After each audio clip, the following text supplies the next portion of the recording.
In this scenario, a developmental editor will read through your manuscript and explain what's working, what's not working, and why, and then they'll recommend the next steps you can take to improve your story and become a stronger writer. This type of report is usually called an editorial assessment or a manuscript evaluation. Welcome to the Fiction Writing Made Easy podcast. My name is Savannah Gilbo, and I'm here to help you write a story that works. I want to prove to you that writing a novel doesn't have to be overwhelming. So each week, I'll bring you a brand new episode with simple, actionable, and step-by-step strategies that you can implement in your writing right away. So whether you're brand new to writing or more of a seasoned author looking to improve your craft, this podcast is for you. So pick up a pen and let's get started. In today's episode, we're going to talk about the different types of book editors and how to know when you need to work with each different type of editor. And I wanted to tackle this topic today because A, this is something I get asked all the time. B, every book needs editing no matter what kind of story you're writing. And C, working with an experienced editor is one of the best investments you can make for your book and for your writing career. So once you've decided to work with a professional editor, how do you know which type of editor you need? And then how do you know when you need to work with that type of editor?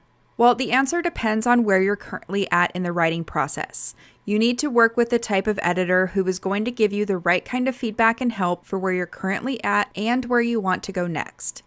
So let's dig into what each different type of editor does, and as we go through them, I'll explain when the best time to work with each type of editor is. Okay, let's dive in, starting with a developmental editor.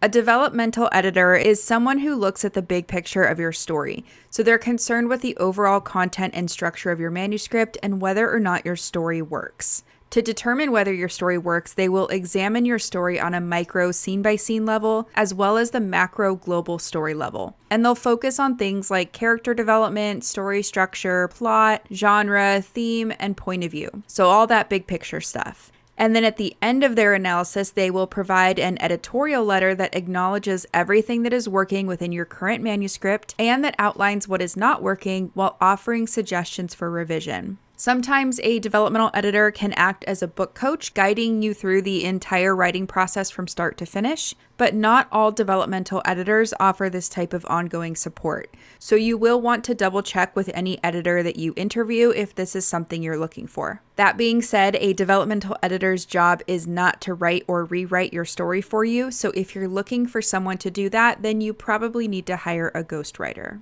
So let's talk about when you should work with a developmental editor. And there are really 3 different times in the writing process that a developmental editor's help could be really beneficial to you. So first, you can work with a developmental editor when you have a new idea for a story, but you don't actually know how to go about writing it. In this scenario, a developmental editor can help you plan and outline your story, as well as guide you through the writing process on a scene-by-scene basis. These days, this type of ongoing support is often called book coaching. So again, if you're looking for a book coach and you're interviewing developmental editors, just double check that they do offer this type of service. You can also work with a developmental editor if you get stuck in the middle of a draft and if you can't figure out how to move forward. So in this scenario, a developmental editor can give you prescriptive and actionable feedback to help you get back on track and moving forward again with your work in progress. A book coach can also help you at this stage as well. And finally, you can work with a developmental editor when you have a finished or nearly finished draft. In this scenario, a developmental editor will read through your manuscript and explain what's working, what's not working, and why, and then they'll recommend the next steps you can take to improve your story and become a stronger writer. This type of report is usually called an editorial assessment or a manuscript evaluation.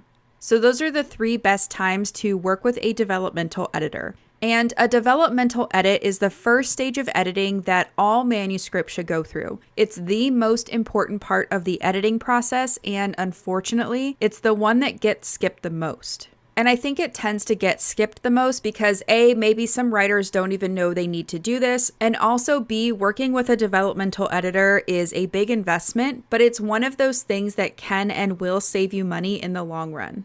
Now, what do I mean by that? Well, imagine that you've spent a few $1,000s getting your spelling and your grammar fixed and getting your sentences and paragraphs all polished up. And then you query agents, but you get nothing but rejections back. So eventually you end up going to a developmental editor for help, and that developmental editor tells you that your story doesn't work on a fundamental level.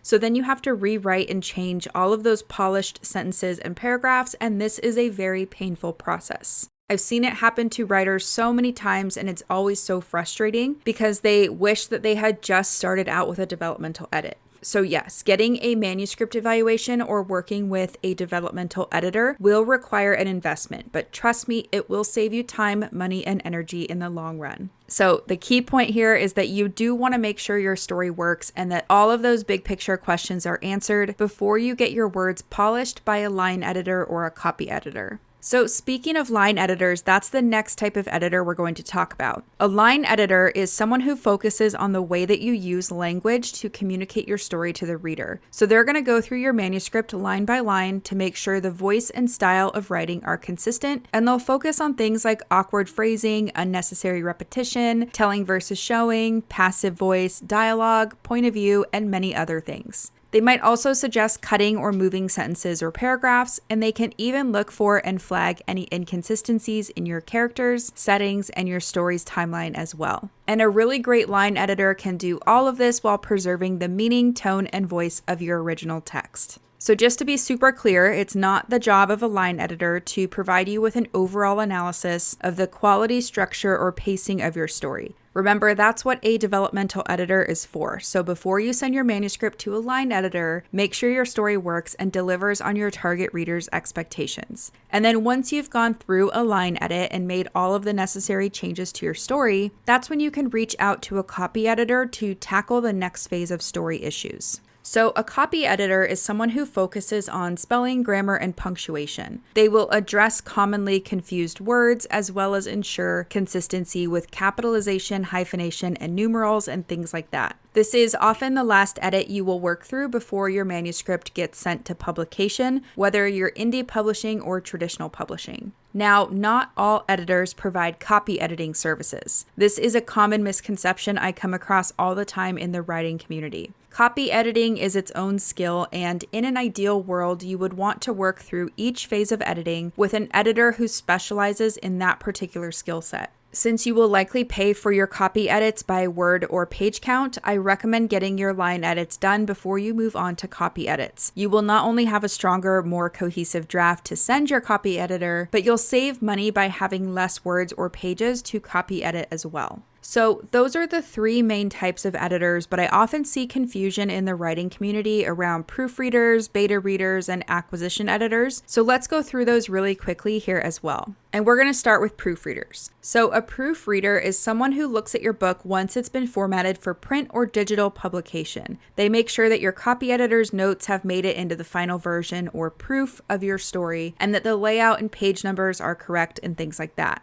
So in short, their job is to make sure your book is as error-free as possible before it gets released to the public. Now, let's move on to beta readers. A beta reader is someone who will read your manuscript before it's published in order to mark errors and suggest improvements, typically without receiving payment, but not always. And although this sounds similar to getting a developmental edit, working with beta readers is not the same thing as a comprehensive developmental edit. So I do still recommend working with a developmental editor either before or after you contact your beta readers. Okay, and lastly, let's talk about acquisition editors. So an acquisition editor works for a publishing company. It's their job to identify which stories their publishing company should pursue. So they want to acquire stories that they think will sell well in the current marketplace. Now, your manuscript will have a better chance of impressing an acquisition editor if it's gone through a comprehensive developmental edit first. You don't always have to put your story through a line edit and a copy edit before querying, but you might want to if you know that your line-by-line writing needs some help, or maybe if English is not your first language. So just something to keep in mind. Now, let's talk about how to choose the right editor for you and your story, because let's face it, there are many to choose from. Other than knowing which editor you need at all the different stages of the writing, editing, and publishing process, there are a few other things to consider before you actually hire somebody. So no matter which type of editor that you're thinking about hiring,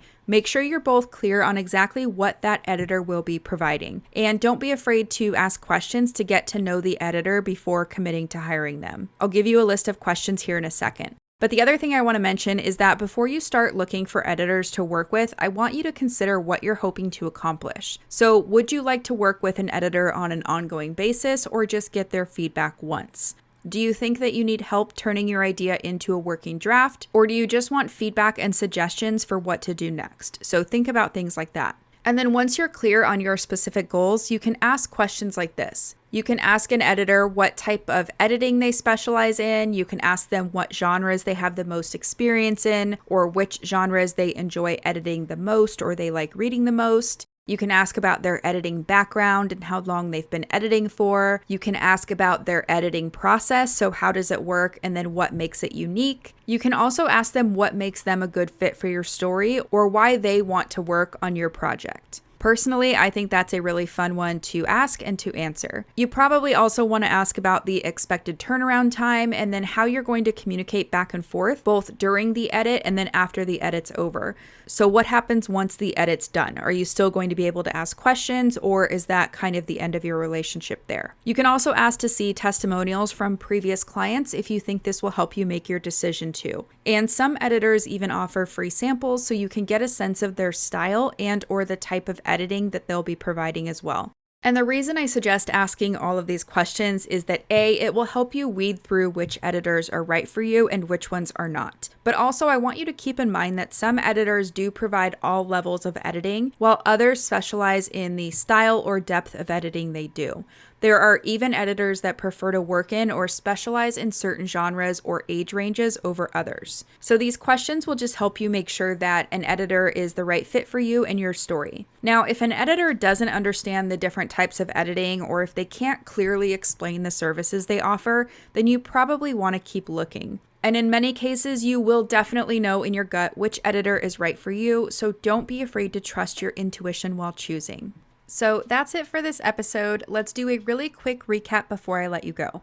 Key point number 1 is that there are 3 main types of edits that you'll want to take your story through. The first one is a big picture developmental edit, so this will help you determine if the overall content and structure of your story works or not. After that, you can move on to a line edit, which helps make sure the voice and style of your writing are consistent, and really all your sentences and paragraphs are the best they can be. Once you're done with that, you'll move on to a copy edit, so this is where you'll go through spelling, grammar, punctuation, and things like that. Key point number 2 is that working with beta readers is a great option for many writers, but it is not the same as going through a comprehensive developmental edit. So I do still recommend working with a developmental editor before or after you contact beta readers. And finally, key point number 3 is that no matter which type of editor you're hiring, make sure that you're both clear on exactly what that editor will be providing. And don't be afraid to ask questions to get to know the editor before you commit to hiring them. In many cases, I really do believe that you can trust your gut when choosing the right editor for you, so don't be afraid to trust your intuition when choosing someone to work with. And finally, I just want to mention that a great editor is someone who shares your goal of making your story the best it can be. In most cases, your editor will want to do whatever they can to help you execute your vision, so try to think of them as a part of your team. Doing so will not only make the process more enjoyable, but it will also be easier to accept their feedback when it does come through as well. Like I mentioned earlier, working with an experienced editor is one of the best investments you can make for your book and your writing career. If you approach the editing process with an open mind and a willingness to learn, you will fast track yourself to becoming a better writer. So that's it for today's show. As always, I want to thank you so much for tuning in and showing your support.